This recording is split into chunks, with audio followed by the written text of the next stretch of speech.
नमस्कार दोस्तों। जिंदगी की इस यात्रा में हर कोई यही सोचता है, क्या मंजिल किस्मत से मिलती है या मेहनत से।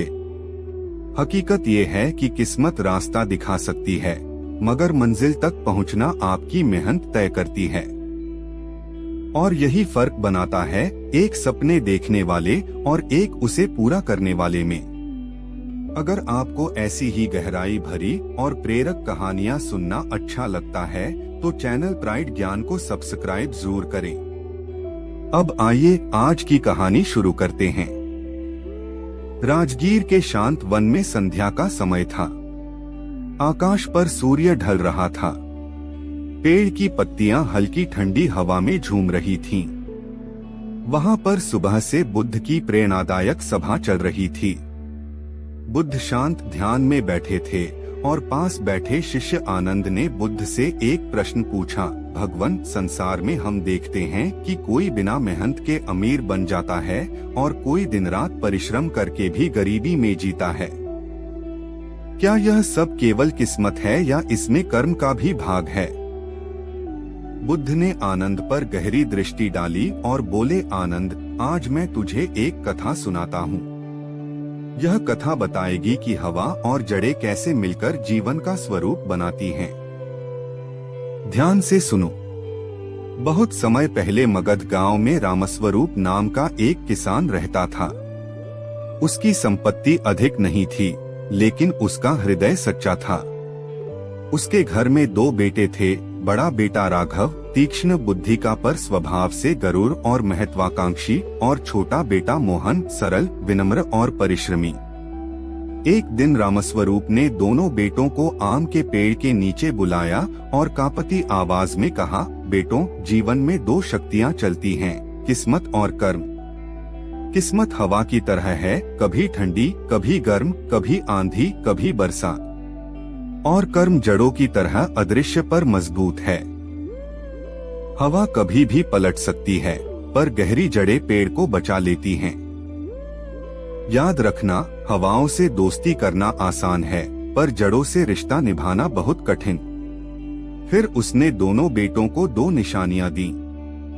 मोहन को दिया हल्का पीतल का हत्था और राघव को दी सोने की मुहर, और कहा, मोहन, यह हल तुम्हें श्रम और धैर्य का मार्ग दिखाएगा। राघव, यह मुहर तुम्हें धन और प्रतिष्ठा का मार्ग दिखाएगी।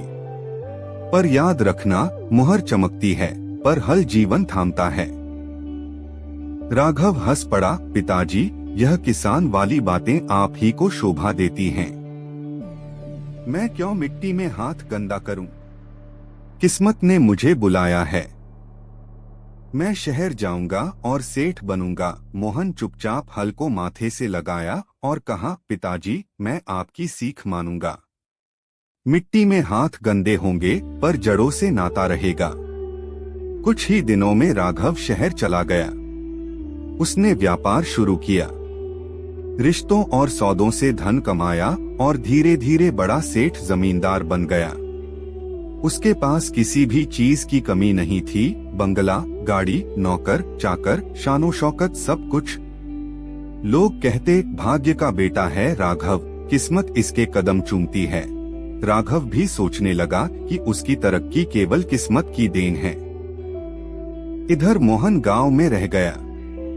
उसके पास बस कुछ बीघा जमीन थी और खेत के किनारे खड़ा एक पुराना आम का पेड़। वह सुबह से शाम तक हल चलाता, बीज बोता, वर्षा और धूप झेलता। गांव वाले हंसते, मोहन, तेरी किस्मत तुझे कभी अमीर नहीं बनाएगी। पर मोहन मुस्कुराता और कहता, किस्मत अपनी जगह है, मेहनत ही असली धन है। समय बीतता गया। मोहन के खेत में कभी सूखा पड़ता, कभी अतिवृष्टि, कभी बीज सड़ जाते, कभी साहूकार कर्ज चढ़ा देता, कभी बच्चों की बीमारी, कभी भूख के दिन। फिर भी मोहन डटा रहा। उसने अपने खेत में नालियां खोदी, पेड़ की जड़ों को संभाला और धैर्य से खेती करता रहा। उसके आंसू मिट्टी में गिरते, पर उसी मिट्टी से नए अंकुर भी फूटते। उधर राघव का वैभव बढ़ता ही गया। वह गांव लौटा तो चमकदार बग्गी और नौकरों की भीड़ उसके साथ थी। गांव में उसने हंसकर मोहन से कहा, भाई तू अब भी मिट्टी में है, आओ मेरे साथ चलो, किस्मत ने मुझे ऊंचा किया है। हल हत्थे से कोई आगे नहीं बढ़ता, मोहन ने शांति से उत्तर दिया, भैया हवा का ताप दूर से अच्छा लगता है, पर जड़ों से भागना उचित नहीं। मेरी जड़ें इसी मिट्टी में हैं। राघव ठहाका मारकर चला गया। मोहन ने फिर उसी आम के पेड़ की जड़ों में पानी डाला जैसे अपने जीवन को सींच रहा हो। आनंद ध्यान से सुन रहा था।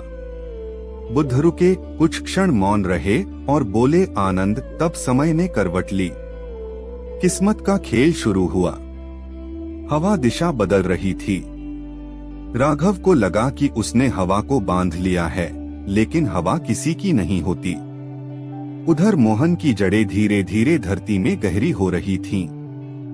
वह दुख झेल रहा था, पर धीरज से। यही भेद है आनंद, हवा और जड़ों का। उधर राघव की शानो शौकत अचानक डगमगाने लगी। उसका धन धीरे धीरे खत्म होने लगा, जबकि मोहन की मेहनत से उसके खेत और जीवन में समृद्धि आने लगी। कथा और गहरी हो गई। बुद्ध ने शांत वन की शांति में गहरी सांस ली और आनंद की ओर देखते हुए कहा, आनंद, समय कभी एक जैसा नहीं रहता। राघव और मोहन दोनों के जीवन ने अब करवट लेना शुरू किया। राघव का वैभव चरम पर था। उसका महल चमकता था, सोने चांदी से सजा हुआ। बाजार में उसका नाम सुनकर लोग झुक जाते थे।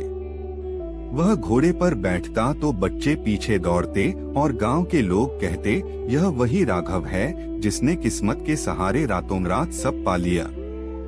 राघव का मन अब और ऊंचाइयों का भूखा हो गया था। उसने व्यापार और बढ़ा दिया। दूर दराज के नगरों से सौदे करने लगा। उसके दरबार में नर्तकियां नाचती, दावतें होती और वह गर्व से कहता, भाग्य ने मुझे चुना है। मेहनत तो गरीबों का खेल है।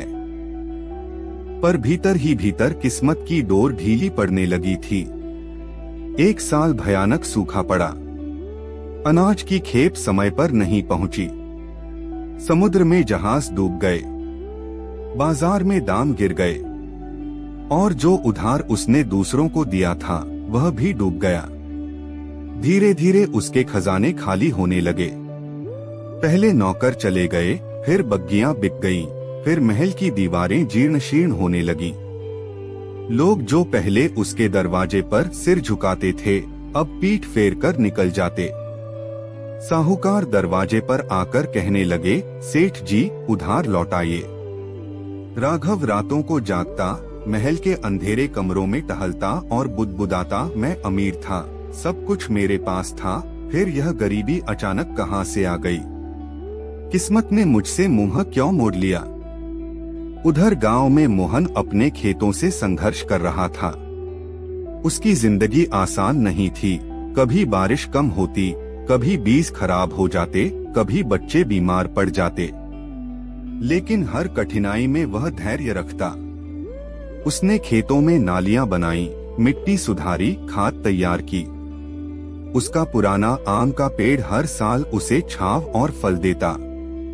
जब कठिनाई आती, वह पेड़ से टिककर बैठता और कहता, जड़ें धैर्य रखती हैं तो मैं भी रखूंगा। धीरे धीरे उसके खेत फलने लगे। फसल अच्छी हुई तो उसने कर्ज चुकाना शुरू किया। बच्चों की मुस्कान लौट आई। गांव के लोग कहने लगे, मोहन की मेहनत रंग ला रही है, यह सचमुच जड़ों से जुड़ा हुआ इंसान है। समय का पहिया उलटने लगा। राघव, जो कभी गांव का सबसे अमीर सेठ था, अब टूट चुका था। मोहन, जो कभी गरीब किसान था, अब धीरे धीरे संपन्न होने लगा। एक दिन गांव के मेले में दोनों आमने सामने आ गए। राघव फटे कपड़ों में, धूल धूसरित चेहरा लिए साहूकारों से बचता फिर रहा था। मोहन साधारण कपड़ों में पर आत्मविश्वास और शांति से खड़ा था। लोग फुसफुसाने लगे, देखो भाग्य का खेल। सेठ गरीब हो गया और किसान अमीर। राघव रात को अपने खंडहर घर में बैठा रो रहा था। उसने सोचा मेरे पास सब कुछ था, धन, वैभव, नौकर चाकर, पर सब छीन गया। किस्मत ने ऐसा क्यों किया? मैं कहाँ गलत हो गया? उसकी आंखों से आंसू बह रहे थे। तभी किसी ने कहा, यदि सच जानना चाहते हो तो गौतम बुद्ध के पास जाओ। वे ही बता सकते हैं कि किस्मत और कर्म में क्या भेद है। राघव ने तय किया, मैं बुद्ध के पास जाऊंगा, उनसे पूछूंगा किस्मत ने मुझे क्यों गिरा दिया। बुद्ध ने कथा का यह हिस्सा सुनाकर आनंद की ओर देखा और कहा, आनंद, देखो, घमंड से भरा सेठ किस्मत के भरोसे सब पा गया, पर जड़ों को भूला। और किसान जिसने दुख और कष्ट में भी धैर्य रखा, धीरे धीरे फलने लगा। अब आगे सुनो। राघव बुद्ध के पास आया और तब उसे जीवन का असली उत्तर मिला। बुद्ध ने शांत स्वर में कहना शुरू किया। एक सुबह थकाहारा, बिखरे बालों वाला राघव राजगृह के पास स्थित वेणुवन पहुंचा। वह बुद्ध के चरणों में गिर पड़ा और रोते हुए बोला, भगवन, मैं कभी अमीर सेठ था। धन, नौकर चाकर, वैभव सब मेरे पास था, पर अचानक सब छीन गया। मैं निर्धन हो गया। बताइए, मेरी किस्मत ने मेरे साथ ऐसा क्यों किया? क्या यह सब भाग्य का खेल है? उसकी आवाज में करुणा, पश्चाताप और टूटा हुआ अहंकार था। बुद्ध ने उसकी ओर गहरी करुणा से देखा और कहा, राघव, भाग्य केवल बीज है, लेकिन कर्म उस बीज को सींचने वाली वर्षा है।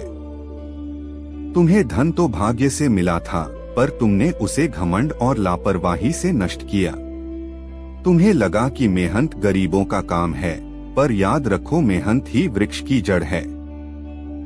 बुद्ध ने हाथ उठाकर आकाश की ओर इशारा किया और बोले, मान लो किस्मत एक नाव है, पर नाव तभी किनारे पहुंचती है जब नाविक अपने हाथों से पतवार चलाए। यदि नाविक सो जाए तो नाव बहकर भंवर में फंस जाएगी। तुम्हें नाव मिली, पर तुम सो गए। मोहन के पास नाव नहीं थी, उसने बांस जोड़कर बेड़ा बनाया और संघर्ष कर किनारे तक पहुंचा। तो बताओ, जीत किसकी हुई, किस्मत की या कर्म की? राघव चुपचाप सुनता रहा। उसकी आंखों से आंसू बहने लगे। उसने कांपती आवाज में कहा, भगवन, अब मैं समझ गया। मेरी किस्मत ने मुझे अवसर दिया, पर मैंने उसे व्यर्थ कर दिया। मोहन ने कठिनाई में भी कर्म किया, इसलिए आज वह सुखी है। अब मैं भी घमंड छोड़कर मेहनत करूंगा। बुद्ध ने करुणा से मुस्कुराते हुए कहा, यही जीवन का नियम है राघव। भाग्य केवल शुरुआत है, कर्म ही मंजिल तक ले जाता है। जो परिश्रम करता है वही सच्चा विजेता होता है। बुद्ध ने आनंद से कहा, आनंद, यह कथा हमें यही सिखाती है कि किस्मत हमें अवसर देती है, पर उसे संवारना हमारे कर्म पर निर्भर है। अहंकार करने वाला पतन पाता है, धैर्य और परिश्रम करने वाला सफलता। इसलिए कभी भी किस्मत पर गर्व मत करो, बल्कि अपने कर्म पर भरोसा रखो। भाग्य द्वार खोलता है, पर उसे पार करना कर्म ही सिखाता है। जो धैर्यवान और परिश्रमी है, वही जीवन में सच्चा समृद्ध होता है। दोस्तों, अगर यह कहानी अच्छी लगी तो इसे अपने मित्रों और परिवार के साथ जरूर साझा कीजिए। वीडियो को लाइक कीजिए और प्राइड ज्ञान चैनल को सब्सक्राइब करना ना भूलें। धन्यवाद।